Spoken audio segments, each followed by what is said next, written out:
Deux intervenants. Mireille Martini, qui est conseillère à la chaire Énergie-Prospérité de l'Institut Louis Bachelier. Dominique Plion, qui est prof à Paris 13. Tu l'es encore, Dominique? Émérite. Émérite maintenant, d'accord. La dernière fois qu'on s'est vu, tu n'étais pas encore émérite, tu étais encore prof en exercice. Et membre du conseil scientifique d'Attaque.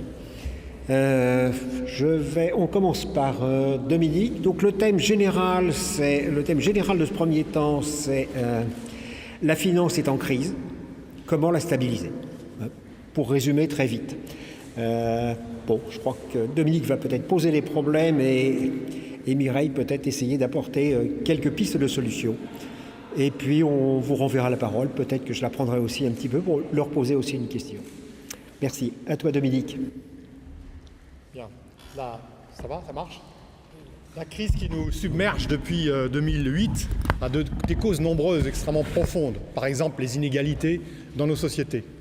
Mais on a souvent mis en avant, les économistes, les mouvements comme Attaque, le comité Roosevelt, les économistes atterrés, etc., ont mis en avant aussi comme cause le déficit de régulation, c'est-à-dire une liberté trop grande, une libéralisation excessive du système financier.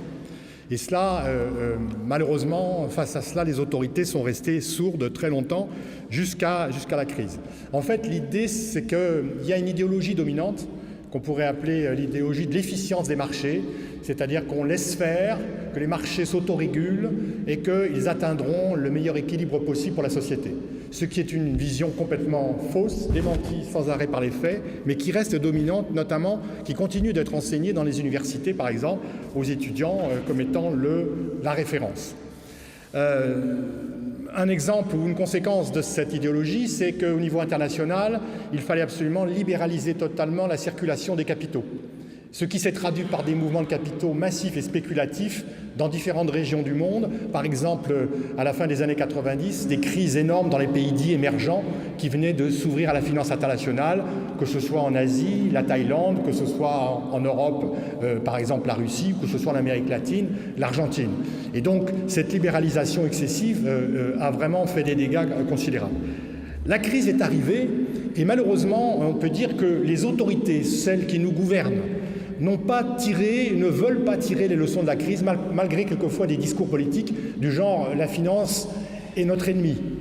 Donc ça, c'est quelque chose qui est absolument dramatique parce qu'il y a eu des réformes ou des tentatives de réforme, on ne peut pas dire qu'elles n'aient pas eu lieu, sauf que ces réformes qui ont été mises en œuvre depuis le début de la crise sont soit insuffisantes, soit contre-productives, c'est-à-dire qu'elles aggravent la maladie plutôt qu'elles ne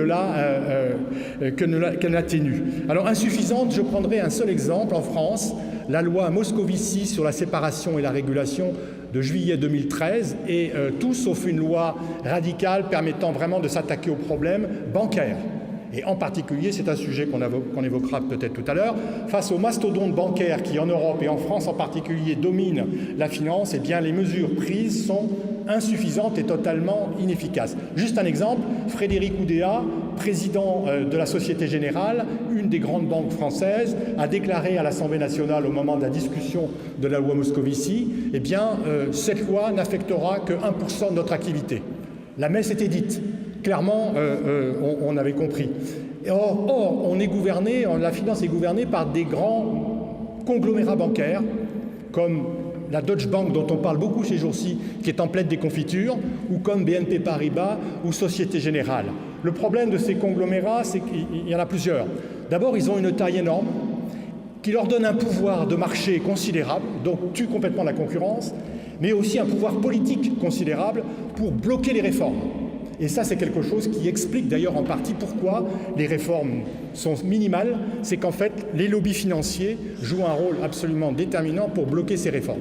C'est quelque chose d'important. Mais ce qu'il faut aussi dire, c'est que non seulement les pouvoirs publics font des réformes insuffisantes, mais qu'elles sont souvent contre-productives ou qu'elles vont dans le mauvais sens. Juste un exemple, et là je me situerai au niveau européen. L'Europe a tenté de faire des réformes, l'Union européenne, la Commission européenne, notamment en instituant ce qu'on appelle l'Union bancaire européenne.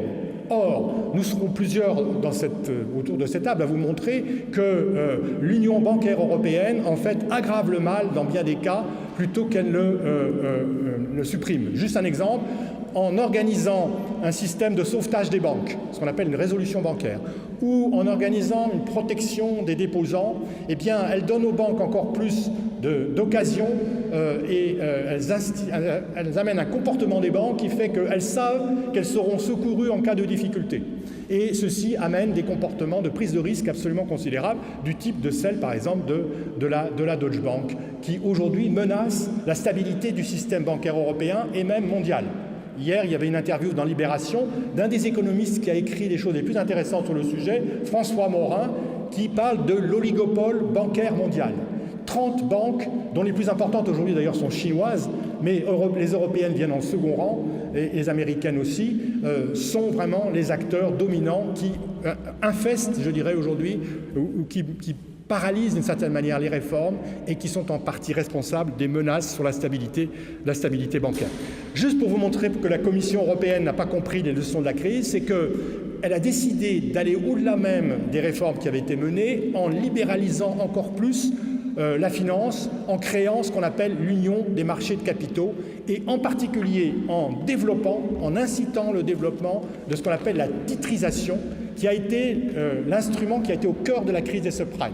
C'est-à-dire un instrument qui permet aux banques de transformer en titres, d'où le mot de titrisation, leurs crédits, leurs créances, pour les revendre sur les marchés. Et sachant qu'elles vont revendre ces créances sur les marchés, eh bien les banques ne gèrent plus leur rôle majeur de gestion des risques. C'est-à-dire ne font plus attention aux risques qu'elles prennent en prêtant à telle ou telle entreprise particulière, puisqu'elles savent qu'elles pourront se débarrasser des risques. Donc les banques ne jouent plus bien leur rôle dans l'économie. Je crois que ça sera l'objet d'ailleurs d'une table ronde qui va suivre tout à l'heure.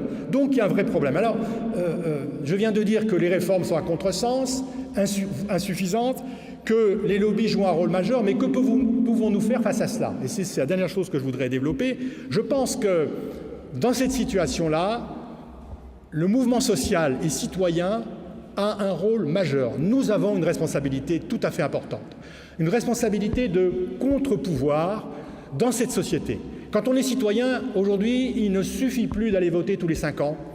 On doit être responsable, et quand on constate qu'il y a des choses qui ne nous plaisent pas, et qui nous paraissent dangereuses, comme les dérèglements actuels de la finance, mais on pourrait parler évidemment de la santé, on peut parler de l'agriculture, on peut parler du climat évidemment, mais restons sur la finance, eh bien on doit s'engager. On doit s'engager et on doit, avec des formes variées. Je parlerai par exemple de ce que nous faisons à Attac, mais encore une fois, il y a bien d'autres façons de faire. Nous pensons qu'il a fallu passer à la vitesse supérieure en faisant ce qu'on appelle de la désobéissance civique. Constatant que les banques organisent l'évasion fiscale, BNP Paribas, HSBC, etc., eh bien nous avons décidé de faire ce qu'on appelle, et peut-être en avez-vous entendu parler, des opérations de fauchage de chaises dans les banques pour dire aux banques, on vous prend votre mobilier, modestement des chaises, et on ne le rendra que le jour où vous arrêterez d'organiser l'évasion fiscale. C'est un geste purement symbolique, mais c'est quand même une forme de désobéissance puisqu'on fait une action qui peut être assimilée à du vol. Pour nous, on parle plutôt que de vol, on parle de fauchage.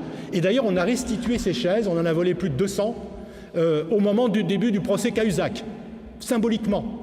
Donc ça, c'est un exemple. L'idée, c'est que la société doit être sensibilisée, mobilisée pour obliger les pouvoirs publics et les banquiers à revenir à une forme de fonctionnement plus satisfaisante.